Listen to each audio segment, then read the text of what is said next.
Բարև ձեզ սիրելի ունկնդիրներ, ողջունում ենք ձեզ, եթերում անկաշկան զրույց հեղինակային հաղորդաշարի հերթական թողարկումն է։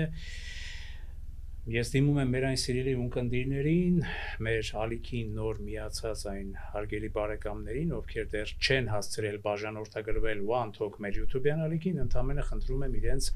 սեղմել զանգակոճակը, բաժանորդագրվել մեր One Talk YouTube-յան ալիքին եւ խրախուսել մեր աշխատանքը, որի համար կլինենք խորապես շնորհակալ։ Սիրելի բարեկամներ, մենք շարունակում ենք ներկայացնել տարբեր կարծիքներ, տարբեր տեսակետներ, քաղաքական, միջազգային տարբեր հրատապ եւ կարեւորագույն հարցերի վերաբերյալ եւ այդ իսկ պատճառով մեր այսօրվա զրուցակիցն է վերլուծաբան Արմեն Հովհաննիսյանը։ Պարոն Հովհաննիսյան, բարև ձեզ։ Բարև ձեզ։ Եվ շնորհակալություն, որ մեր տաղավարում եք։ Միշտ ուրախ։ Պարոն Հովհաննիսյան, Գյումրիի ընտրությունները արդեն կարելի ասել ամփոփման վերջնական փուլում են, որից հետո արդեն բանակցություններ կգնան հնարավոր քաղաքապետի տեխնացուի վերաբերյալ, հնարավոր կոալիցիաների վերաբերյալ, հնարավոր համագործակցությունների վերաբերյալ։ Ինչ կարծիքի եք, ինչ եք սպասում այս ընտրություններից եւ ինչ արդյունքի եկաք, եթե ձեզ համար այս ընտրությունները անսպասելի են, եթե հաշվի առնենք, որ վերջի վերջո, այսպես ասած, հաղթական կարելի ասել արդյունք գրանցեցին հիմնականում ընդդիմադիր տեխնացուները Վարդան Ղուկասյանը եւ այլն։ Այդ բավ չունեմ որևէ անակնկալ, չեմ տեսնում, բնական է, որ Գյումրի եւ գյումրեցիների տրամադրությունները հենց այդպիսին են եւ առավել այսպես ընդդիմախոս են եւ ընդդիմադիր են կառավարությանը եւ կառավարող ուժին, ինձ զարմացրեց ԿՊ-ի արդյունքը, որը ես համարում եմ այդպիսի բան լինում է ընտրություններին, անոմալ, սա որպես վիրավորական բառ չեմ օգտագործում սոցիոլոգիայի տեսակետից, որպես անոմալ բարձր արդյունք, այսինքն սպասվածից շատ ավելի բարձր արդյունք,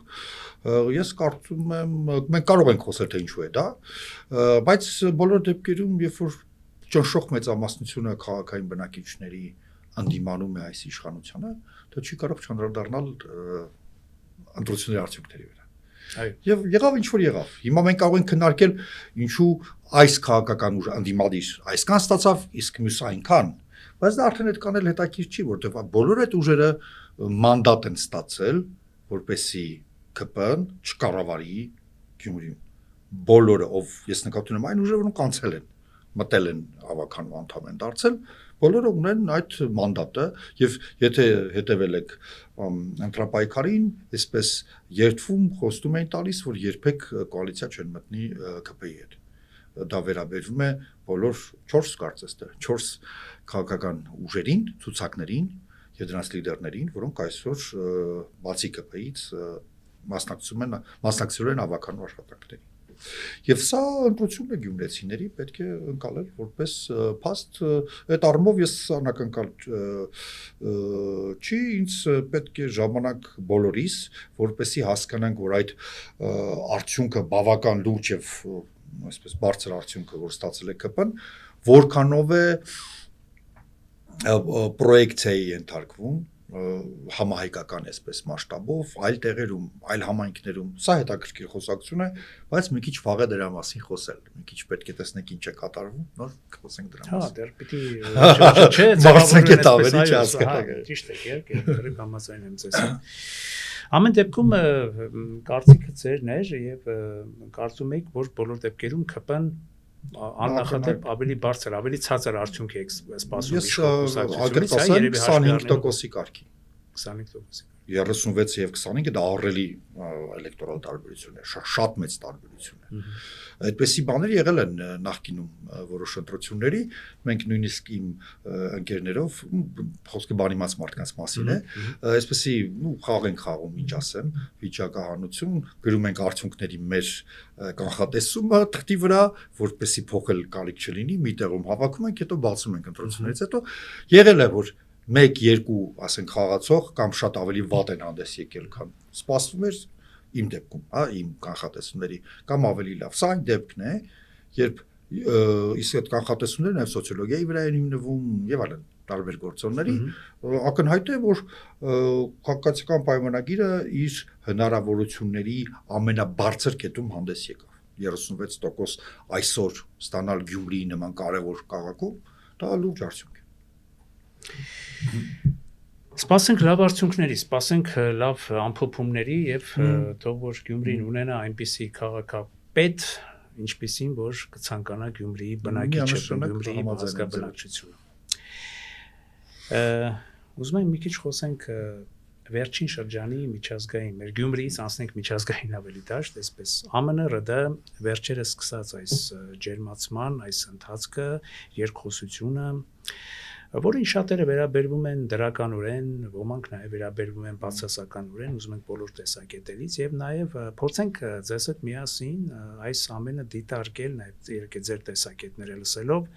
ԱՄՆ, ՌԴ, ԵՄ, Իրան այս քարակոմ շղթայի մեջ եւ հասկանանք Հայաստանի դերը, Հայաստանի նշանակությունը այս քարակոմ շղթայի մեջ եւ ինչ պիտի մենք անենք այ մեր անելու հարցը եւ որը պիտի լինի մեր հայկական շահը Շատ դժվար է ասել թե մենք ինչ պետք է անենք, ավելի հեշտ է խոսել թե մենք ինչ չպետք է անենք, որովհետև բոլոր դեպքերում մեր հնարավորությունները այնպիսին չեն, ես պոտենցիալից չեմ խոսում, մեր ռեալ հնարավորությունները այնպիսին չեն, որ Հայաստանը իր վրա վերցնի ինչ որ տարածաշրջանային կամ առավելևս միջազգային փոփոխությունների այսպես ավանգարդում հայտնվելու մենք այս բային ռեսուրս չունենք ցավոք որտեղ ես հավատում եմ որ մենք կարող ենք դա ունենալ ինչ որ մի պատմական տեսանելի ապագայում դրա համար պետք է լուրջ աշխատանք բայց կարևորը բեկումնային պայ է իհարկե Թրամփի ընտրությունը բոլոր դեպքերում ես կարծում եմ համաշխարհային պատմության այս փուլի համար դասակարգային ժամանակ է երբ այն աշխարհակարգը որը հաստատվել է երկրորդ աշխարհամարտից հետո փոխվում է եւ փոխվում է այն դերը ըստ որում հետաքրքիր է որ միշտ երբ որ լինում է լիդեր սկսած կարող ենք խոսել Ասորեստանից, Բաբելոնից եւ հռոմեական կայսրությունից մինչեւ այսօր։ Այլ ուժերն են փորձում գցել այդ լիդերին, որպեսզի ասենք զբաղեցնել իրենց տեղը կամ լիդերը ինքը կամավոր, փաստորեն, շատ եւ շատերի կարծիքին հակառակ փորձում է այդ դուրս գալ այդ դերի մեջից, ինչ ներքին կամ պատճառներով ասենք, եւ սա փոխելու է աշխարհը։ Ես նույնիսկ եթե պատկերացնենք, որ ԱՄՆ-ում լինեն ընտրություններ, քաղաքականությունը փոխվի հակառակությամբ, ես չեմ կարծում, որ երբևէ այն բարձրագույն կետը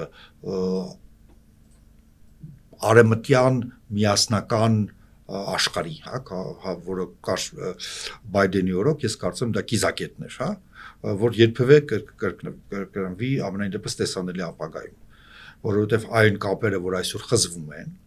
եւ այն քայլերը, որ անում են բոլոր կողմերից, ոչ միայն ամերիկյան կողմից, եվրոպացիների կողմից, չինացիների, ռուսների եւ այլն, ուկրաինացիների, արդեն որոշ գործընթացներ դարձնելու են անդառնալի։ Եվ մենք ունենալու ենք որպես առանձին խաղացող Միացյալ Նահանգներ, առանձին խաղացող Եվրոպա, միասնական կամ ոչ Եվրոպա։ Ես եվրոպական միություն չեմ ասում, որտեղ հավաքական արևմուտք արտահայտությունը հավաքական արևմուտքը կարող է լինել, եթե օրինակ հետագայում լինեն կառավարություններ, որոնք ձգտեն ոչ թե հակադրվել Եվրոպային, այլ համագործակցել։ Խոսքը չի գնում արդեն այն սիմֆոնիկ հարաբերությունների մասին, որ եղել են, բայց համագործակցել։ Ինչպես նաև օրինակ նորմալացնել հարաբերությունները իրենց հարևանների հետ, Կանադայի եւ Մեքսիկայի օրինակ, եւ այլն։ Ես կարծում եմ, որ բանը առողջ բանականությունը վաղ թե ուշ հաղթելու է եւ Ամերիկան այդպես է վարվելու, օրինակ ինչ կարիք կա Կանադայի հետ վատ հարաբերություններ ունենալ։ Ասենք դարավոր ինչպես մենք ընդունված է մեր մոտ ասել, ճիշտ է մենք երբ որ դարավոր ենք ասում հազարամյակների խորհրդություն ենք հասկանում, դա 200 տարվա մասին է, բայց դարավոր հարևան երկրներ են, որոնք 1812 թվականից են սկսում վերջին այդ բախումից Բրիտանիա, ամերիկյանն է, կանադացիներ չէ, Կանադայի շուրջ երբեք խնդիր չեն ունեցել։ Ավելին բոլոր պատերազմներում եղել են նույն կողմում։ Այդ թվում նաև 20-րդ դարի ամենա այսպես 21-րդ դարի, ասենք կապված մեր ձավուրարելքում բոլոր պատերազմներում գրեթե չնչին բացառություններով կամ Կանադան չեզոքություն է պահել կամ եղել է Ամերիկայի նույն ճամբարում։ Եվ այդ առումով այդտեղ էլ պետք է նորմալացում լինել, ես հավատում եմ, որ լինելու է, բայց ես արդյոք Կանադա Միացյալ Նահանգներ հարաբերությունները լինելու են այն սիներգետիկ հարաբերությունները, որ կան այսօր։ Սա շատ բարդ հարց է, որովհետև եթե օրինակ, պատկերացնենք, օրինակ, ես այսպես չեմ կարող կանխատեսել ապրիլի 28-ին, եթե չեմ սխալվում, Կանադայում համընդհանուր ընտրություններ են, հաղթում է լիբերալ կուսակցությունը, կամ լիբերալները եւ ժողովրդադեմոկրատական կուսակցությունը, այսինքն սոցիալ-դեմոկրատական միասին մեծամասնություն են նորից ստանում, Կարնին դառնում է, էլի մնում է վարչապետ, արդեն բայց ժողովրդական մանդատը անձամբ ստանալով, որտեղ դրանից առաջ Տրյուդոն էր ընտրություններին մասնակցել, ապա ինքը բացահայտ ասում է, իսկ աշխարհի լավագույն ֆինանսիստներից մեկն է, եթե ինքը ինչ-որ բան ասում է, ուրեմն հաշվարկ ունի։ Դա մի մարդ է, որը լինելով անգլիական Bank of England-ի տնօրեն, ամենաբարդ ժամանակահատվածում COVID եւ Brexit կարողացավ շատ թե քիչ, իհարկե կորուստները մեծ են Մեծ Բրիտանիայի եւ COVID-ից եւ Brexit-ից կարողացավ ժողովրդի ինչպես ասում է էշեցեղից հանել եւ ջրի վրա պահել բրիտանական տնտեսությունը։ Եվ հիմա Կարնին բացահայտ իր տնտեսական ծրագրում ասում է, որ մեր տնտեսության զգալի մասը պետք է վերաուղղորդվի Միացյալ Նահանգներից դեպի Բրիտանիա,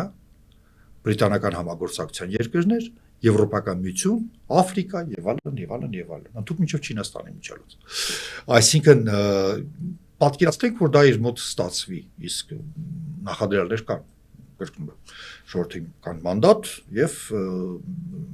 լուրջ ֆինանսիստ է եւ ունի Մեծ Բրիտանիայի եւ Եվրոպայի լիակատար աջակցությունը։ Ինչ եմ մտածում եք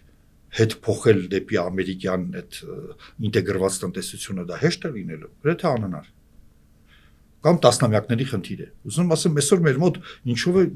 մեր համար բարդ ժամանակահատված է, սա Հայաստանին կվերադառնամ, որ մենք ապրում ենք որոշակի փոփոխությունների շրջանում, որոնք ազդելու են մոտակա տասնամյակների մարդկության գոյության վրա ընդհանրապես։ Այդպիսի շրջաններ մարդկության պատմության շատ են եղել, եւ սա մեկն է դրանցից։ Սա պարզապես շարքային փոփոխություններ չեն։ Հիմա ինչ վերաբերում է Հայաստանին, այստեղ Հայաստանը շատ մեծ հնարավորություններ չունի խուսանավելու, ես կարծում եմ այն գիծը, որի մասին ես բազմիցս ասել եմ եւ փորձում եմ պաշտպանել, Իրանի հետ հարաբերությունների պահպանմամբ, երբեք հակաիրան չդառնալով, մերձեցում Եվրոպական միության հետ եւ Միացյալ Նահանգների հետ այն մասով, որ դա երկու կողմի համար էլ ընդունելի է։ Հավատացնում որ դաշտը դեռ գոյություն ունի, այսինքն դեռ իրենց միջև գշտությունը չի ասել այն մակարդակին կամ-կամի խնդիրը դեռ որը դրված չի եւ մենք այլ տարբերակ չունենք, որովհետեւ Թուրքիա կա, Ադրբեջան կա, շարունակեմ, հա, կա խնդիր եւ պետք է կարողանալ պահել ինքնությունը, ինքնիշխանությունը նվազագույն կորուստներով, ասել մյուս փուլ մինչեւ տեսնել ինչ է լինում։ Ես չեք գտնում որ Ռուսաստանի հետ էլ պետք է փորձել մանրամասն։ Ես ուղղակի մի քիչ չեմ հասկանում դա քննարկել։ Ռուսաստանի հետ ինչ հարաբերում է, շատերն են ասում, ես էլ է շատ հետաքրքիր հարց է։ Ռուսաստանի դաշնությունը, եթե գոնե այնտեղ լինի կառավարություն, ես չեմ հավատում, որ դա Պուտինի օրոք լինելու է, անկեղծ ես ասեմ, որը ասի, որ այո, սովետական միության փլուզումը պատմական իրողություն է, մենք ընդունում ենք, այսինքն դա որպես մենք ունենք մեծ ցավ, ցեղասպանությունը։ Այո։ Հիմա մեծ ցավ է Արցախի կորուստը։ Դա մեծ ցավը մեծատառերով, որը ազդում է հանրային գիտակցության վրա եւ պետության պահվածքի վրա հարյուրամյակների կարող է ազդել։ Ուրեմն խնդիրն այն է, որ 90-ական թվականներին եւ հատկապես 2000-ականների սկզբից էլիտան Ռուսաստանի որոշեց ներարկել հանրային գիտակցության մեջ սովետական միության փլուզումը որպես ռուս ժողովրդի մեծ ցավ եւ ամբողջ սերունդներ արդեն ընկալում են դա եւ նախկին սովետական սերունդը մեծ տարիքը եւ երիտասարդությանը նույնիսկ ներարկել են դա եւ իրենց համար դժվար է ընկալել, որ բացի Ռուսաստանի դաշնությունից կարող են լինել ոչ failed, այսինքն ոչ տապալված եթե թարգմանենք հայերեն, պետություններ նախին սովետական միության տարածքին մարմնի վրա։ Դա միայն Հայաստանին չի վերաբերում, դա Ադրբեջանին էլ է վերաբերում նույնիսկ, դա վերաբերում է Լատվիային, Ուկրաինային, Բելարուսին, բոլորին, Ղազախստանին, Կղզստանին եւ այլն։ Եվ եթե Ռուսաստանում լինի կառավարություն, որ հասկանա, որ Ռուսաստանը ունի ահռելի խնդիրներ, սոցիալականից սկսած քաղաքական, տնտեսական, տեխնոլոգիական հետամնացության, պատերազմի հետևանքները հաղթահարելու, հարևանների հետ նորմալիզացիայի, հազար մի հարցեր կա, եւ որ պետք է պաշտոնապես դադարել ընկալել սովետականության փլուզումը որպես մեծ ցավ, այլ ընկալել որպես պատմական իրողություն։ Չեմ ասում դրական, չեմ ասում իրենք պետք է ազգային տոն հայտարարեն այդ օրը եւ բարեն։ Դրա մասին չի խոսքը։ Եվ հայտարարեն, որ այո, կա Հայաստան աշխարհում, ընդունում ենք, հարգում ենք, կա Վրաստան, կա Ադրբեջան, կա Լատվիա, Լիտվա, Էստոնիա, Ուկրաինա, Բելարուս, Ղազախստան եւ այլն, հա, Տաջիկստան, Qırğızstan։ Այդ պահից իհարկե երկխոսությունը կարող է նոր թափ ստանալ, որովհետեւ Հայաստան պետությունը թեկուզ փոքր եւ Ռուսաստան պետությունը շատ բան ասելիք կունենան իրար, կիսելիք կունենան, ինչ որ տարաձայնություններ կունենան, համաձայնության։ Բայց երբ որ քո հակառակ կողմ, այ մենք հիմա նստած ենք, հա, պատկերացրեք, շատ լավ զրուցում ենք, փաստորեն քեզ դիտարկում է որպես թյուրիմացություն, պատմական թյուրիմացություն։ Խոսքը Նիկոլ Փաշինյանի անձի մասին չի։ Սերժ Սարգսյանի անձի մասին չի, Քոչարյանի անձի մասին չի, Լևոն Տեր-Պետրոսյանի անձի մասին։ Հայաստանի Հանրապետությունը դիտարկում է որպես պատմական թյուրիմացություն, ինչպես իրենք Ուկրաինայի մասին են բացարձակ ասում, մեկ-մեկ Հայաստանի մասին են ասում, Վրաստանի եւ այլն, այստեղ երկխոսությունը դառնում է շատ բարդանում է։ Եկեք մոռանանք մի բառ Ռուսաստանը, նայենք ինչ է կատարում Միացյալ Նահանգների հետ։ Երբ որ Տրամփը սկսեց հայտարարել, որ Կանադայի գոյությունը դա թյուրիմացություն է պատմական, որ դա հատուկ պրոյեկտ է, որ իրենք շատ լավ կարող են որպես մի պետություն ապրել, հա, ըստ որում Կանադան ինքը ֆեդերատիվ պետ։ Այո,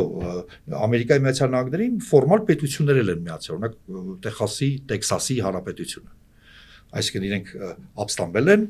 անջատվել են Մեքսիկայից, հայտարարել են Տեքսասի Հանրապետություն, 2 տարուց եթե չեմ սխալվում, միության մեջ են մտել, այսինքն Ամերիկայի Միացյալ Նահանգների մեջ են մտել։ Դա համար տեքսասցիները իրենց համարում են ավելի քան ամերիկացիներ, իրենք համարում են, որ իրենք իսկապես պետականություն են, որը ընտրել է կյանք ԱՄՆ տարածքում։ Բայց ֆեդերատիվ պետություն երբեք չի մտել։ Ինքը Կանադան ունի պրովինսներ, ինքը Կանադան երկլեզու է, իսկ դու համ Կանադայի միացնելու մասին ես խոսում, համ անգլերենը հռչակում ես որպես միակ պաշտոնական լեզու։ Դուք պատկերացնում եք Ֆրանսիա խոս, իսկ մենք գիտենք ինչ հիվանդագին են իրենք իրենց լեզվական ինքնությունը պահպանում է, անցալում ինչ ռեակցիա է կվեբեկցիների մոտ առաջանում եւ այլն։ Այսինքն, եթե այդ խոսույթը կա, հիմա կարելի ասել Կանադայի եւ Ամերիկայի Միացյալ Նահանգների մինչեւ կա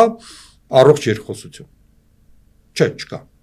Կա ճշնամանքի խոսք, ըստ որում կանադացիները աշխատում են ոչինչ բանով հետ չմնալ։ Այնպես չի, որ իրենք սուսուփուս նստած են, այդ elbow up-ը որպես դիմադրության սիմվոլ, որը վիրավորական սիմվոլ է, որովհետև դա հոկեյիստները կիրառում են հակառակորդին մեղմ ասած ծանր ֆիզիկական ցավ պատճառելու եւ շպրտելու համար։ Կանադացի հոկեյիստների հայտնի այսպես բանն է, հնարքն է։ Եվ ամբողջ բանը elbow up Ամերիկայի դեմ հակաամերիկյան խոսույթ, ամերիկանո չի կանադիանո է։ Հիմա մենք նույն վիճակում ենք Ռուսաստանի հետ։ Այսինքն պետք է այդ խոսույթը վերջանա, պետք է Ռուսաստանը համակերպվի իր սահմանների հետ եւ ընկալի սովետական, ինչպես բրիտանացիները ընկալում են բրիտանական կայսրության անկումը որպես պատմական իրականություն։ Այնտեղ էլ կան նոստալգիայով ապրող մարդիկ, որ համարում են իզուր էր դա։ Կան մարդիկ, որ գտնում են ինչ լավ է, որ պրծանք։ Դա նորմալ է։ Բայց այսպես մենք չենք տեսնում բանը արյունակալած աչքերով բրիտանացիների, որոնք վազում են եւ փորձում են ծեծելով Կանադային կամ Ավստրալիային կամ Իռլանդիային, որը մոտ է, հեշտ է, բերել նորից միացնել երկրին։ Չկա այդպեսի բան։ Եթե չկա, ուրեմն կա երկխոսություն։ Ուրեմն ես հավատում եմ, որ հայ-ռուսական հարաբերությունները կարող են փոխվել, բայց այս պետության կոնցեպտը, որ կա Ռուսաստանում, դրան չի նպաստում։ Այնպես չի, որ ամեն ինչ փորձում են Նիկոլ Փաշինյանը սխալների եւ նույնիսկ ավելի քան սխալների հավաքածու է իր ամբողջ գործունեությունը, բայց հակառուսականություն կոչվածը, հա իրենք են մեզ ավելի շատ, չէ՞, ռուսները ասում, բայց չի ստացվում, չէ՞, այդպես է այդպես գալիս, որ մենք ենք հակառուսական, իրենք ասում են, որ մենք ենք փոխել մեր վեկտորը աշխարհքաղաքական։ Իսում եք այդ կարծիքը թե ոչ։ Նայեք, խոսքը ինչ է, ուրեմն դու կամ համաձայնվում ես, համակերպվում ես այն դերի հետ, որը մենք քո մասին որոշել ենք նախորդ, կամ ուրեմն դու դավաճան ես։ Այդպես չի լինում երկխոսություն։ Այստեղ Փաշինյանը չլինի, դուք լինեք, ես լինեմ, մենք այդպեսի երկխոսության պատրաստ չենք լինի։ Դա ես ավելին ասեմ, Փաշինյանի հոգեբանական կախվածությունը Ռուսաստանից շատ ավելին է, քան կարող էր լինել, իստեղ ուրիշը երևի ավելի խիստ խզում կաներ։ Այնպես որ շատ բաներում իրեն մեղադրում ենք եւ ճիշտ ենք անում եւ մեղադրելու ենք եւ պատասխանատվություն է կրելու, ինչպես ցանկացած ղեկավար պետք է պատասխանատվություն կրի իր կառավարման շրջանի բոլոր գործողությունների եւ անկործության համար, ես դա համարում եմ նորմա, բայց ասել, որ ինքը հակառուսականություն է, դա մենք լավ թվերը նայեք առևտրին։ Հա, դա պարադոքսալ բան է, չէ՞, որ ասում են, բան եւ մի կողմից, բայց մի կողմից Եվ էլի են բաներ կան, ես չեմ զում բանը, բազում չափորոշ։ Մի հումորով ասած, գուցե այդ այսպես ասած հակառուսականությունն է բերում այդ թվերի աճին, որ տնտեսական բանը եւ այլն, որովհետեւ մինչեւ Նիկոլ Փաշինյանը, սա հետաքրքիր զրույցի թեմա բացեցիք, այդպիսի տնտեսական շրջանառություն, առևտրաշրջանառություն չկար, չէ՞։ Իսկ այսպես ասած հակառուս Նիկոլ Փաշինյանի օրոք այդ շրջանառությունը շեշտակի աճեց։ Ես դա իհարկե այդ խոսիտ օգտագործել եմ մինչև 20 թվականը, որտեղ 44 օրյա պատերազմից հետո արդեն հումորի տեղ չկար, ասում էի, որ ինչ գալիսները խոսում են, դարձնում են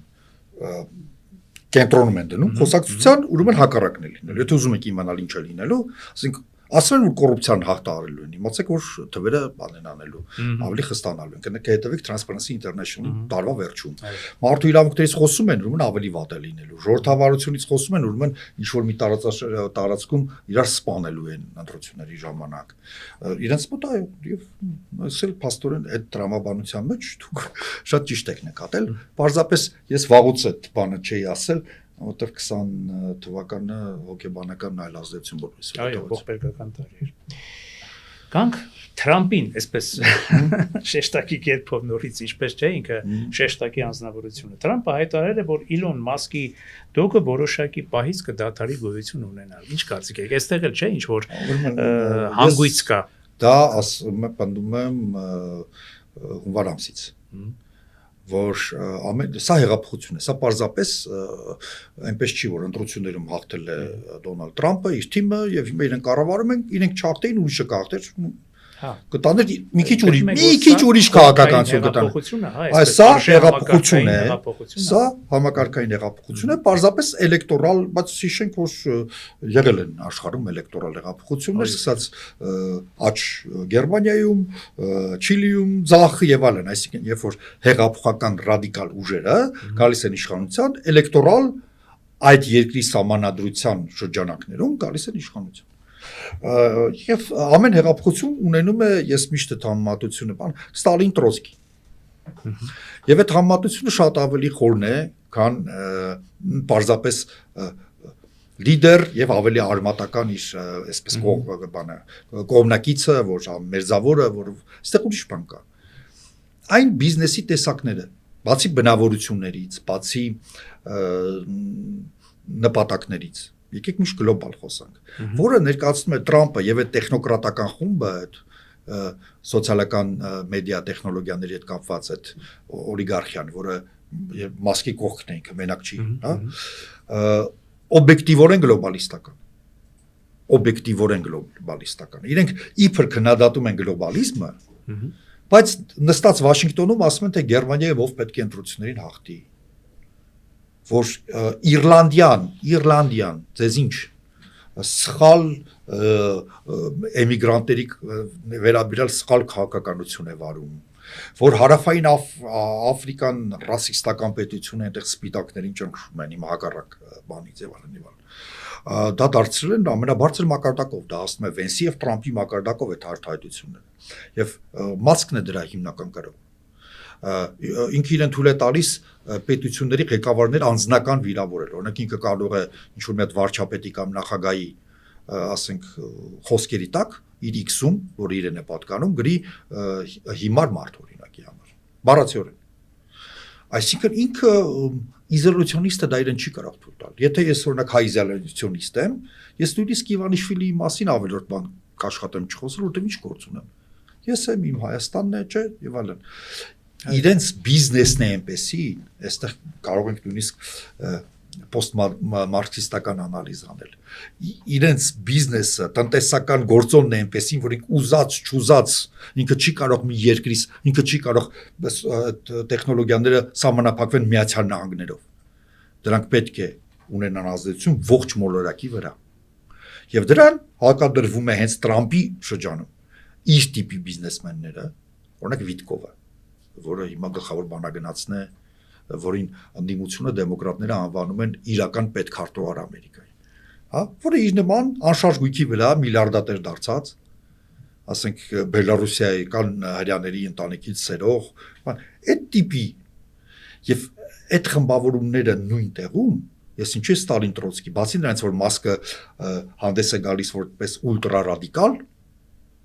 ծայրահեղափոխական իր գործողություն, իսկ Տրամփը մեկ-մեկ ստիպված է լինում ուղղել, ձգել, օրինակ Ազատություն ռադիոկայանի ֆինանսավորման հարցը նայեք եւ որոշ մարդկանց հետ են ընդունել աշխատանքի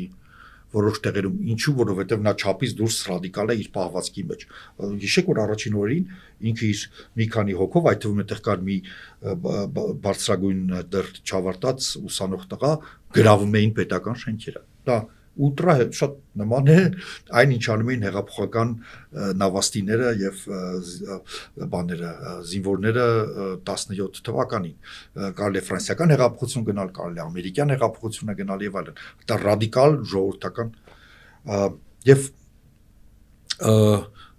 միայն դա չի խնդիրը։ Խնդիրը, որ այդ բիզնեսները նաեւ իրար հակադրվում են եւ եթե հիշենք Տրոցկին համաշխարհային հեղափոխության կողմնակից էր,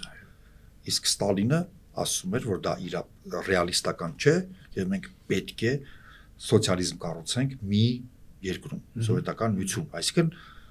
մի քիչ չեղավ Տրամփի նման Ստալինը, չէ՞։ Լավ տեղ բերեցիք։ Այսինքն դա իզոլյացիոնիզմ եւ գլոբալիզմ պայքարն է։ Եվ ես երբ որ հունվարին ասում եմ ինքը մասկից ազատվելու է, իսկ հաղթելու է Տրամփը, չի կարող մասկը հաղթել։ Որտեւ ինչ ուզում է լինի, Ամերիկան այն երկիրն է, որ այդ մանդատը, որ ինչ է անդադ ընդդիմությունը ասում մասկի մասին բոլոր բաներում, non-elected չընտրված մարդը իրեն թույլ է տալիս այդ չընտրված ինչ որ մեկը ինքը ով է, իրեն ոչ ոք չի ընտրել, այսինքն Տրամփ նույնիսկ դու իրենից բարձր ես, որտեվ դու լեգիտիմ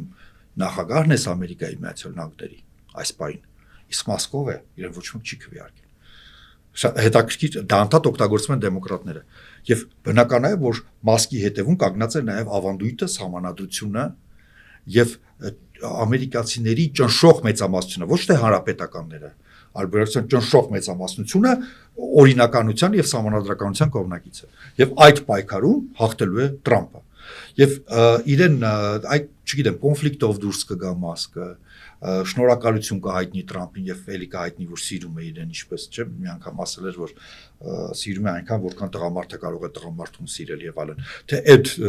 խոսույթով դուրս կգա բայց նա դուրս է գալու որտեվ Ստալինը եւ Տրոցկին նույն բանում չեն կարող լինել, կարող եմ ցանկացած այլ օրինակներ բերել։ Հիշենք, որ Գերմանիայում 30-ական թվականների սկզբին կար այսպես կոչված ազգային հեղափոխական արմատական խումբը, որի ղեկավարն էին Ռոմը, Շտրասեր եղբայրները եւ այլն, եւ կար մեյնսթրիմը, որը ղեկավարում էր Հիտլերը, ով հաղթեց։ Հիտլեր։ Այն էլ ոնց հաղթեց, սպանություններով ձերբակալել, որտեվ նացիստ էին։ Ամերիկայում դա այդպես չի լինի, բայց հաղթելու է մեյնսթրիմը։ Ես այստեղ համոզված եմ, արմատականներին թույլ չեն տա սեփականաշնորհել աճ հեղափոխությունը, որ հիմա իրականանում է Միացյալ Նահանգներում։ Պարզ է։ Այստեղ էլ սպասենք լավ զարգացումներին ամբողջ աշխարհի համար, որովհետև Ամերիկայից իրոք որ շատ բան է կախված բոլոր դեպքերում այսօր գոնե։ Պարոն Հովհաննիսյան, ապրիլին նախատեսված է Իրանի Իսլամական Հանրապետության նախագահ Մասուդ Փեզեշքյանի այցը Ադրբեջան։ Մի տեսակ ծանր բան կա, չէ՞ դրա մեջ, որովհետև դրանից առաջ նախորդ զոհված նախագահն էր արդեն ճանապարհին եւ զոհվեց, որից հետո նա պիտի գար Հայաստան։ Եվ այդպես էլ չիրականացավ այդ այցելությունը։ Ինչ եք կարծում, ինչ սպասելիքներ ունեք, քաղաքական ինչ սպասելիքներ ունեք ամեն դեպքում։ Ցանկանանք պարոն Փեզեշքյանին, որ ողջ առողջ գնա եւ դուրս գա Ադրբեջանից։ Անշուշտ, որտեվ սրտան։ Թե ինչ էր դա, ինչ հետո կխոսվի, ես կարծեմ ավելի մանրամասն եւ բաց։ Հիմա ինչ վերաբերում է Իրանին, ինքը կոնկրետ մի հարց ունի Ադրբեջանից։ Ադրբեջանը պատերազմելու է կոալիցիայի մեջ, այսպես կոչված Աբրահամյան կոալիցիայի անդամ որպես պատերազմելու է Իրանի դեմ, թե ոչ, Ադրբեջանի տարածքը Միացյալ Նահանգները եւ Իսրայելը օգտագործելու են Իրանի վրա հարձակման համար, թե ոչ։ Սա Իրանի համար լինել չլինելու խնդիր է։ Բառացիորեն լինել չլինելու խնդիր է։ Դրա համար իրենց համար պարզ է, որ իրենք փորձում են բոլոր դիվանագիտական միջոցներով գոնե չեզոքացնել այդ վտանգները։ Ինչու՞ իրենց մեղադրել չի կարելի։ Այդ մասում հասկանալի է։ Իրենց ես միշտ քննադատում եմ Իրանը այն քաղաքականությունը, որ 79 թվականից հետո վարում են իսլամական հեղափոխության կապված Արևմուտքի Իսրայելի հետ, բայց դա բերել հասցնել ինչ որ կետի։ Այս կետից իրանցիները ընդհանուր մի բանի մասին են մտածում, պատերազմը լինելու է, չի լինելու, ինչպես է լինելու, ով որ կողմում է հայտնվելու, որ երկիրն է լինելու ճշտամիների ճամբարում, որ երկիրը լինելու է չեզոք, որ երկիրը լինելու է բարեկամների ճամբարում։ Իրենց համար այդքան էլ վատ պատկեր չի, որովհետև հասկանալ է, որ ամբողջ Եվրոպան չեզոք է լինելու ավելի, քան մասնակցելու է այդ գործընթացին։ Սա արդեն չի լինելու համատեղ, ինչպես արդեն ասացինք, հավաքական արևմուտքի արձակում։ Սա լինել է կոնկրետ Միացյալ Նահանգների եւ կոնկրետ Իսրայելի եւ հնարավոր է Ադրբեջանի միասնական դաշինքի արձակում։ Միգուցե կանխելու այո իմաստ ունի այս այցը եւ միանշանակ դա նկատի ունեմ, որ փորձել Ադրբեջանի հետ պայմանավորել։ Հիմա որն է մեր համար վտանգը։ Մեր համար իհարկե ինքը պատերազմը շատ վտանգավոր է, բայց կա վտանգ, որ Ադրբեջանը պահանջներ է դնելու Իրանի նկատմամբ, մենք մոտավորապես պատկերացնում ենք, այդ թվում Հայաստան-Իրան հարաբերությունների հետ կապված։ Ես կասկածում եմ, որ նույնիսկ Զանգեզուրի միջանցքի եւ այլն, եւ այստեղ մեզ անհրաժեշտ է արդեն մեր ազգային շահերից, որպեսի այդ խաղաղության գինը չլինի Հայաստանը։ Որովհետեւ եթե ռուս-թուրքական մեծեցման գինը եղավ Հայաստանը, Արցախը, ապա եթե մի հատ էլ Իրան-Ադրբեջան մեծեցման գինը եղավ Հայաստանը, մեր համար դա ճակատագրական հետևանքներ կունենա շատ լուրջ։ Դա համար ես հուսով եմ, որ Իրանի Իսլամական Հանրապետությունը հասկանում է, որ պարզապես այս պահին հարված չուտելու խնդիր չկա։ Պետք է գեոպոլիտիկային դիրքեր պահպանել, որը պետությունը կպահի մոտակա տարիներին, որտեղ կորցնելով Հայաստանը, որպես բարյացակամ չեզոք երկիր։ Մենք դաշնակիցներ չենք, բայց մենք բարյացակամ չեզոքություն ենք պահում։ Միգուցե սխալ է, որ դաշնակիցներ չենք, միգուցե պիտի ավելի խորացնել եւ զարգացնել Իրանի հետ հարաբերությունները, ինչ կարծիք եք։ Որ առումով տնտեսական լրիվ համաձայն եմ։ Իսկ ռազմաքաղաքական ինչ որտեվ Իրանը իր այդ 70 թվականից սկսած այնքան թշնամիներ է ձեռք բերել աշխարհում, որ դրանք ավտոմատ դառնալու են նաեւ մեր թշնամիներ։ Այսինքն մեր խնդիրները մեզ քիչ է։ Հիմա կան երկրներ, որ նույնիսկ Հայաստանը դեսպանատուն չունի, նույնիսկ շփում չունենք այդ երկրների հետ, դրանք դառնալու են մեր թշնամին, մենք կարող ենք մեզ դա թույլ տալ։ Մոռանանք թե ինչպես ենք վերաբերում Իրանին, իրանցիներին։ Հիշեք մեր ազգային շահը։ Իրանը եւ ճիշտ բաներ է գուցե արել, բայց սխալներ էլ է թույլ տվել արտաքին քաղաքականության մեջ, որը բերել է նրան, որ ինքը աշխարհում ունի որոշակի համբավ։ Եվ դուք մտածում եք, որ Հայաստանը ի վիճակի է այդ համբավի ծանրությունը կրել իր ուսերին, մենք ռեսուրս չունենք դրա համար։ Ավաղ չունենք այդ ռեսուրս։ Դրա համար ոչ, մենք ռազմական դաշնակիցներ չենք։ Եվ դա ցույց տվեց 44-րդ պատերազմը, այդտեղ արդեն մենք Իրանը իրեն ռազմական դաշնակցի նման չպայեց։ Այլ խնդիր է, որ նորից եմ կրկնում, մենք բարյացակամ չեզոքություն ենք։ Կա չեզոքություն, կա օրինակ երկրորդ աշխարհամարտում Շվեդիան չեզոք էր, բայց համարում էր, որ իշխող խավը ավելի հակված էր դեպի Գերմանիան, քան դեպի հակահիտլերյան կոալիցիա։ Այսինքն դա բարյացակամ չեզոքություն էր Գերմանիայի հանդեպ։ Այդ դուք ասացիք ռազմական դաշնակցի նման չպահեց, իսկ մենք մեր տնային թե իր դեպքում, Իրանի դեպքում, թե Ռուսաստանի, թե ընդհանրապես բոլոր երկրների, որտեղ դա չի նշանակում ինչ որ երկրի հպատակ պիտի լինել հարաբերությունները ավելի ճիշտ իմաստով ազգային շահերից ելնելով խորացնել։ Միգուցե հենց Իրանի դեպքում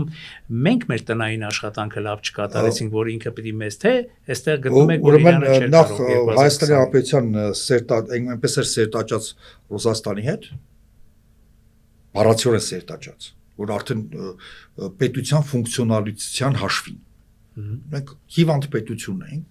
հա, ինչև մեծ ենք, ճիշտ ասած, այդ առումով կիսաֆունկցիոնալ, որտեղ այդ երբ որ 90-ական թվականներին փոխանակ անկախ պետականություն ստեղծել, տեսեք, ես չեմ ասում, մեծ դաշնքի միանալ, գնալ նրա անդան, դա երկրորդական խնդիրներ են։ Այլ բանը, եթե մի կատակ կար հանճարեղ, ես չգիտեմ ով է հեղինակը, բայց ես մի քանի օր եմ ծիծաղել դրա վրա, որ ասում եմ, հայտնի բան կա, չէ, բրիտանացի գիտնականները պարզել են, ասում եմ, հայ գիտնականները պարզել են, որ իրենցից առաջ ռուս գիտնականները արդեն ամեն ինչ պարզել են։ Եվ դա ծիծաղելի է, բայց դա մեր ազգային ողբերգությունն է, որովհետև ինչի ֆունկցիոնալ բանակ ունենալ, եթե մեր բանակը կարող է լինել, ասենք, հավելվածը ինչի ԱԱԾ ունենալ, եթե մեր ԱԱԾ-ն կարող է լինել պարզապես հավելվածը, արդեն մարդիկ ստեղծել են, չէ։ Դա մտքի նաև բացի գործակալական բան, դա մտքի ծուլություն։ Այդ ճիշտ եք ասում, ես դրանում համաձայն եմ, որովհետև առաջի հերթին դրա ոչ թե իմ խոսքերի վերահաստատումն եք ուզում ասել, բեցամտորեն չասեմ, բայց մենք շատ բան ընդհանուր առմամբ գլոբալ իմաստով չենք անում եւ մեղքը գցում ենք սրան դրա վրա։ Այո, եւ հիմա այդ պահին մենք այնքան ենք սերտաճած Ռուսաստանի հետ, որ մենք մեզ չենք կարող թույլ տալ, ես նույնիսկ Իրանի անունը չեմ տա, ինչ որ մի հատ այլ ռազմաքաղաքական դաշնակից ունենալու, պարզապես ով թույլ տար մեզ։ Մենք մեզ գցել ենք այնպեսի անկյուն, որը բերեց 44-օրյա պատերազմ, նրան ինչ որ բերեց։ Եվ այդ անկյունում Իրանի համար կներեք տեղ չկար։ Ես շատ լավ օրինակ եմ հիշում, որ երբ որ փաստորեն Գազպրոմը գրավում էր Հայաստանը, եւ այդ խողովակները անցկացվում էին, լրագրողներից մեկը օրվա էներգետիկայի նախարարին հարցնում է, ասում է, իսկ ինչու Իրանի հետ խողովակաշարը չեք լայնացնում, չէ՞, դա էլ դաշնակցային հարաբերություններին նպաստող քայլ է։ Պատասխանը ես բառացի հիշեմ, որ դա ռազմավարական նշանակություն չունի։ Իրանին դու ես կանալի կամ ես կանալի։ Այդ ասում են թանկա, չէ՞, հիմա էլ են ասում։ Չէ, ռազմավարական նշանակություն։ Դա տնտեսական գործոն է, իսկ ռազմավարականը կարող է հանգամանք լինի, որ գինը ընդհանրապես ոչինչ չարժենա։ Այսինքն գինը ընդհանրապես կարևոր չի։ Երբ որ ասենք ծայր հասկանում ենք ինչի մասին է խոսում, ով է գնին նայելու կամ հանգամանքներին եւ այլն։ Առավելևս եթե մենք Իրանի դաշնակից լինենք, մեզ ուրիշ գնով այլ կտային։ Որտեղ Ռուսաստանը իբր ցածր էր տալիս գինը, որտեղ մենք դաշնակից ենք, չէ։ Նույն տրամաբանությունը հավատացնում ձեզ Իրանի հետ էլ է աշխատում։ Հիմա խնդիրը այն է, որ Հայաստանը հայտնվել էր այդ միակողմանի կախման փոսի մեջ։ Եվ այստեղ մեղադրել, որ ինչի մենք Իրանի հետ կամ ես կարող եմ ասել ինչի արևմուտքի ՆԱՏՕ-ի երկրների հետ, լավ, մենք անկեղծ ասենք էլի, որ այդ վիճակում ոչ նրա հետ կարող ենք, ոչ նրա հետ կարող ենք, ոչ Ավստրալիայի հետ կարող ենք, ոչ էլ, չգիտեմ, Հարավային Աֆրիկայի հետ։ Մենք ընտրել ենք միակ եւ անկրկնելի մի, այսպես ասած, դաշնակից եւ ստացանք ինչ որ ստացանք, որովհետեւ այդպեսի միակողմանի կախվածությունը չի կարող լավ բանի հասցնել։ Հիմա չլիներ այդ խնդիրը, կլիներ մի քանի տարուց ուրիշ տեղ, ուրիշ կերպ կանրադառնար, բայց անդրադարձավ ամենաարյունալի ցավոտ եւ մինչեւ հիմա կարելի ասել մեծ ազգային ցավ հանդիսացող խնդրի մեջ արտացոլվեց այդ միակողմանի կախվածությունը, նաեւ Իրանի հաշվին։ Ռուս-հայկական հարաբերությունները եւ դա ակնհայտ է, ես մի օրինակ չէ, բազում օրինակներ կարող եմ բերել, զարգացան, այսպես ասած, կամ ինչպես մենք սիրում ենք ասել, խորացան, ալերգիա ունեմ այդ բառից, խորացան նաև Հայաստան-Իրան հարաբերությունների հաշվին, Հայաստան-Վրաստանի հարաբերությունների հաշվին, Հայաստան-Եվրոպա հարաբերությունների հաշվին, Հայաստան-Ամերիկա հարաբերությունների հաշվին, Հայաստան-Հնդկաստան հարաբերությունների հաշվին։ Եվ դա շղթել է անհնար է, որովհետև կա վիճակագրությունից մինչև սոցիոլոգիա եւ այսպես դեմոգրաֆիա ցույց է տալիս կախվածության չափը։ Պարոն Հովհաննիսյան, գանք ավելի հայկական իրականություն եւ ուզում եմ մեր այսօրվա զրույցը եզրափակենք խաղաղության պայմանագրի հետ կապված, որովհետեւ բոլորս ինչքան էլ մտածենք, մտահոգվենք միջազգային քաղաքականության տարբեր, գուցե նաեւ մեզ հետ կապակցում ունեցող խնդիրների վերաբերյալ, ամեն դեպքում մեզ համար այսօր կենսականորեն անհրաժեշտ է այս տարածաշրջանում ինչ որ մի կայուն խաղաղ վիճակ, որպեսզի հնարավորություն ունենանք զարգանալու ոտքի կանգնելու, վերականգնելու մեր այն ցավալի ողբերգական կորուստները եւ մտածելու գուցե այդ կորուստները հետագայում նաեւ այո վերականգնելու մասին։ Ինչ կարծիք եք, խաղաղության պայմանագիրը կստորագրվի շուտով թե ոչ։ Ես չեմ կարող ասել, որտեղ աշխարհը շատ արագ փոփոխվում է, բայց այն որ Ադրբեջանը որևէ մտադրություն չունի ստորագրելու, դա ակնհայտ է։ Որևէ Անշուշտ։ Որովհետև շատ բարձ մի գարիստները մի հնարք են կիրառում, ասում են ուրեմն լավն է, չէ՞ պայմանագիրը, որով չէ, դրա մասին չի խոսքը։ Ինքը process-ում ավելի շատ է ստանում մեզանից, քան ինքը այդ պայմանագիրն է, որովհետև անընդհատ մենք զիջում ենք, ինչը չի թաքցվում, մեր կառավարությունը ասում է, այո, հանուն խաղաղության մենք զիջում ենք։ Բառացիորեն, նույնիսկ այդ բառերը օգտագործելով արդեն, առանց թաքցնելու։ Բան է, եթե ինչ-որ բան աշխատող է, ինչ-որ մի համակարգ աշխատող է, ինչի փոխարինել մեկ ուրիշ համակարգով։ Այդ համակարգը, երբ որ Ադրբեջանը հոխորտում է, Հայաստանը ասում է դե լավ, էս էլ վերցրու, դե լավ, էս էլ համաձայնվեցիք, դե մինչև հատակը երևի մտածում է Ադրբեջանը, որ այդ նմանատիպ տոքսիկ հարաբերությունները դեռ իրենց պայմանական հատակին չեն հասել, դեռ տեղ կա։ Դրա համար որևէ մտադրություն չկա ստորագրել։ Ինչի համար։ Եվ ինչքան, չէ, ինչքան մեր պատրաստակամությունը ավելի մեծանում է Նիկոլ Փաշինյանի այդ լայվերից ելնելով այդ հայտարարություններից նրանց պահանջները շատ ավելի ագրեսիվանում են, չէ՞։ Բնականաբար, որտեղ ինքը պետք է բացատրի թե ինչի ստորագրել։ Ասենք Հայաստանը նույնիսկ ասում է, ես պատրաստ եմ միակողմանի ստորագրել։ Ասեք քաղաքը եւ ժամը մենք կգանք այդտեղ կստորագրենք, ինքը աշխարհը նայում է իր վրա։ Միացյալ Նահանգները բացահայտ արդեն Վոլցը պահանջել է ստորագրել։ Եվրոպական միությունը պահանջում է ստորագրել, չէ՞։ Իրանն է ասում ստորագրի, հա։ Արաբական երկրների լիգան է ողջունել։ Այսինքն պատկերացնում եք, չէ՞, ինչպիսի բան է, ըմբռնում է, հա, այդ ամբողջ ինչի, հա։ Այսինքն մեր խաղաղասիրությունը ողջունում է, ամբողջ աշխարհը ողջունում է, բացի Ադրբեջանից։ Ուրեմն պիտի չստորագրի, ուրեմն պետք է նոր պահանջներ դնի, որովհետև ինքը պետք է բացատրի չստորագրելը։ Իր չստորագրել ինչ-որ բանով պետք է բացատրել։ Ոչ չի ասելու, գիտեք ինչ աշխարհ։ Ես դեռ Հայաստանը որոշել եմ ընդհանրապես գեդին հավասարացնեմ, դրա համար հիմա չեմ ստորագրի, դա այդ խոսույթը չի կարող օգտագործել միջազգային քաղաքականության մեջ։ Ներքին ամբիոնում այնպեսի բաներ ասում, որ բայց արտաքին աշխարհի համար պետք է այսպեսի բաներով բացատրել, թե ինչի չի ստորագրում։ Նորից եմ կրկնում, ոչ թե նրա համար որ պայմանագիրը խաղաղությունը մեզ ապահովելու ձեռքերը կապելու է, փոխում է իրենց մոդուս օպերանդին, այսինքն գործողությունների որակը, ձևը պետք է փոխվի, իրենք չեն ուզում, շատ էֆեկտիվ ձև գտել են, քանի այդ հանքում ոսկի կա պիտի փորեն։ Այսինքն, եթե այսպես թիրախային կան, գտնում եք, որ մեր հռետորաբանությունը եթե դառնա ավելի վճռորոշ, ավելի այսպես արժանապատիվ, նրանք մի քիչ կձգվեն, հա, իրենք ասեն, թե գոնե է ստորագրենք, բրծնենք, հա։ Հետո չգիտեմ։ Դա միանշանակ այդպես է, որ չարած փոքրագույնն է այս պայմանագիրը։ Դա միանշանակ այդպես է։ Իսկ հիմա, չէ։ Դե ուրեմն պետք է տաբուշի այդ դիրքերն էլ չտայինք կամ չգիտեմ այդ զիջումներն էլ չգնայինք, որտեղ ինչքան զիջեցինք, այնքան նրանց հռետորաբանությունը դարավ անգամ ավելի ագրեսիվ։ Քայլիստներին ունեցդրորեն կարգել էի։ Ներառյալ համար մեկ քայլիստին Հայաստանի Հանրապետության վարչապետին խաղաղության թեմաներով ընդհանրապես հրապարակային ելույթ ունենալ։ Ինչ որ այնտեղ բանակցում են բանել մի կողմ։ Իրենք բայց այն ինչ որ իրանք ասում են հանրային այսպես դաշտում դոմենում հանրային սա պարզապես Ադրբեջանի վայրակ ախորժակը անընդհատ գրքռելու մի ձև է դարձել որտեղ ցանկացած նվաստացում պացիֆիստական ինչ-որ ճոռոմաբանություն, ցանկացած այդպեսի զիջում ել ավելի է իրենց կատաղացնում։ Դա ցանկացած հոգեբանի կանչեք զրույցի ինքը այդ մեխանիզմը ձեզ կբացատրի թե ինչպես է աշխատում։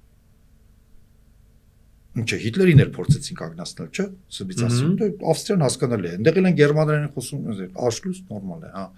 Հետո Չեխոսլովակիան լավ, այդ էս վերջինը, Սուդետները, Չեխոսլովակիան, չէ, Սուդետները, որտեղ դեղել են գերմանացիները։ Հա, էս էլ տանք, բայց մենակ էլ մի։ Հետո Չեխոսլովակիան, Չեխիան կերավ, Սլովակիան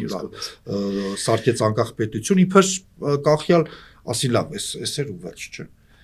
Ցանկացած նման, եթե կողմը ագրեսիվ է, եթե իր համար քաղաքականությունը դա ոչ թե երկխոսություն է եւ շահերի բալանս, այլ իր առավելության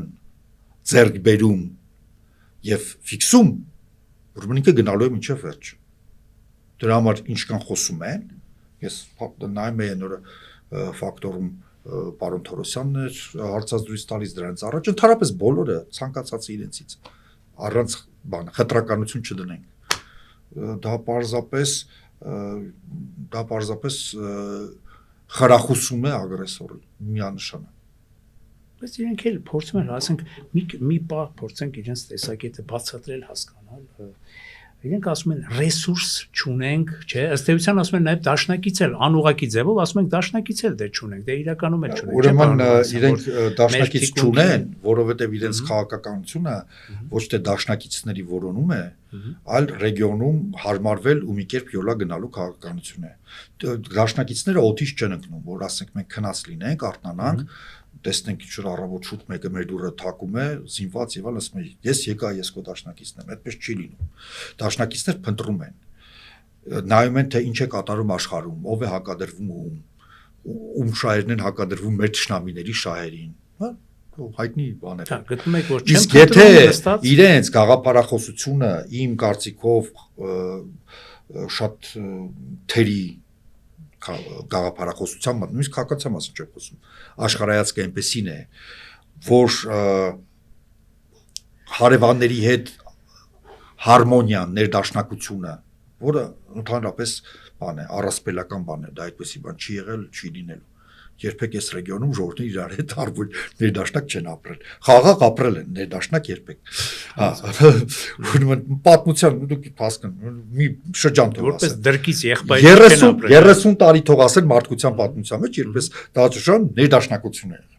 ուրեմն ներդաշնակ ապրելու ավելի կարևոր է քան օրինակ նայել պայմանական Ֆրանսիան ինչ խնդիրներ ունի Թուրքիայի հետ եւ մեկ ինչ դրանից ինչ կարող ենք ստանալ հա ինչից կարող ենք օգտվել կամ չօգտվել ուրեմն դաշնակիցներ մենք չենք ունենալու ուրեմն այս կառավարությունը գիտակցված տալու է քաղաքականություն որպեսզի մենք դաշնակիցներ չունենանք ես նույնիսկ չեմ նշում թե ով սկզբունքորեն դաշնակիցներ չունենանք որովհետև նորից եմ կրկնում ուտոպիստական գաղափարախոսությունը որը հարամցվում է նաև Հայաստանի Հանրապետության քաղաքացիներին արդեն մտնում է դասագրքեր եւ այլն որ հնարավոր է այս տարածաշրջանում բան չէ խոսքը չի գնում հյուսիսային Եվրոպայի մասին բան խոսքը լատինական Ամերիկայի մասին չի խոսքը այս տարածաշրջանում լինի բացարձակ ներդաշնակություն փոխադարձ ինտեգրացիա չգիտեմ սեր չի լինելու երբեք միանգամից ասենք որ երբեք չի լինելու խաղաղություն կարող է լինել խաղաղության համար պետք է ռազմաքաղաքական բալանս իմանան որ հարցակվեն մեծ գին են վճարելու չեն հարցակվի չիմանան կհարցակվեն վերջ մնացածը ամեն ինչ դրանք հեքիաթներ են